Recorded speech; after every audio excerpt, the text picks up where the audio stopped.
অধিকাংশ ক্ষেত্রে দেখা যায় পরিবারের মান সম্মান বা লোকে কি বলবে এই ভয়ে নারীরা মুখ বুজে সব অত্যাচার সহ্য করে নেয়।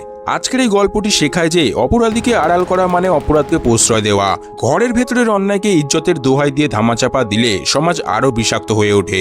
গল্পটা শুরু হয় একটি সুখী ও আদর্শ পরিবারকে কেন্দ্র করে। পরিবারের বড় বউ কমলেশ যে পরিবারের মান সম্মান এবং ঐতিহ্যের ব্যাপারে ভীষণ সচেতন।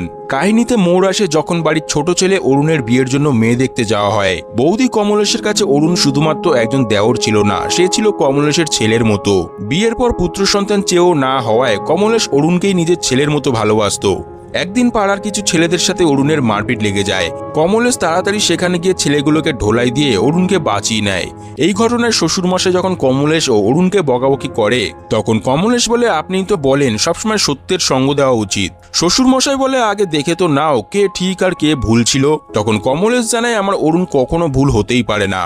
যাই হোক, এবার তারা বুড়ি আম্মাকে ঘরে রেখে অরুণের জন্য পাত্রী দেখতে বেরিয়ে পড়ে।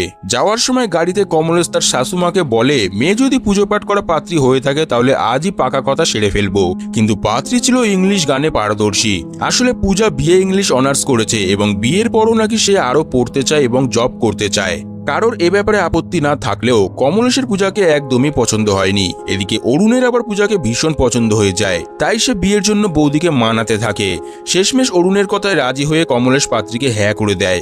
কমলেশের এখনো পূজাকে কিছুটা পছন্দ ছিল না, কারণ কমলেশ চাইতো না যে বাড়িতে তার থেকে বেশি শিক্ষিত বউ আসুক এবং সেই বউ যাতে পরিবারের কাছে তার থেকে প্রিয় না হয়ে উঠুক। এক সপ্তাহ পর কমলেশ তার শাশুমার সাথে কোথাও একটা বেরিয়েছিল।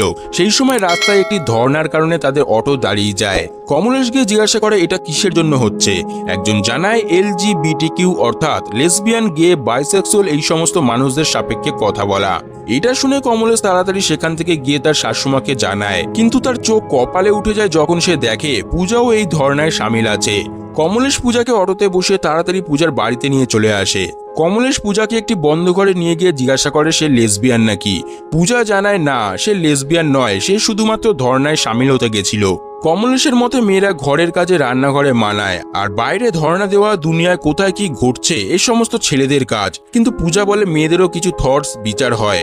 অর্থাৎ কমলেশ পূজাকে তার চিন্তাভাবনায় জড়াতে চাইলেও পূজা ছিল একদমই অন্যরকম। তাই কমলেশ পূজাকে টেনে তার শাশুমার কাছে নিয়ে আসে এবং তার পা ধরে সরি বলতে বলে।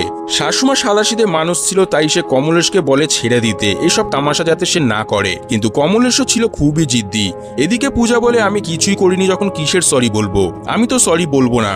এই কারণে কমলেশ রেগে পূজার হাত থেকে অরুণের পরানো সেই আংটিটা খুলে নেয় এবং সেখান থেকে তারা দুজন চলে যায়। বাড়িতে গেলে শ্বশুর ও বাকিরা কমলেশের উপর ভীষণ রাগারাগি করে। তারা সম্পর্কটি ঠিক করার জন্য কমলেশকে পূজার বাড়িতে গিয়ে সরি বলে আসতে বলে, কিন্তু কিছুক্ষণ পর পূজা নিজেই এখানে চলে আসে। এরপর কমলেশ ও পূজা অনেকক্ষণ একাভাবে ছাদে কথা বলে এবং তাদের মধ্যে সব ঠিকঠাক হয়ে যায়। অবশেষে পূজা ও অরুণের বিয়ে হয়ে যায়। বিয়ের দিন পূজার শরীর একটু খারাপ ছিল, কিন্তু অরুণ বিয়ের খুশিতে এটা লক্ষ্যই করেনি। দেওরের বিয়েতে কমলেশ খুব নাচাগানা করে।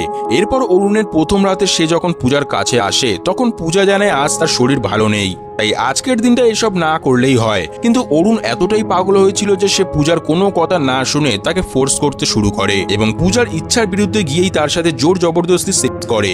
পরদিন সকালে কমলেশ তুলসী গাছে জল দিতে এসে দেখে পূজা ছাদের একদম ধারে দাঁড়িয়ে আছে।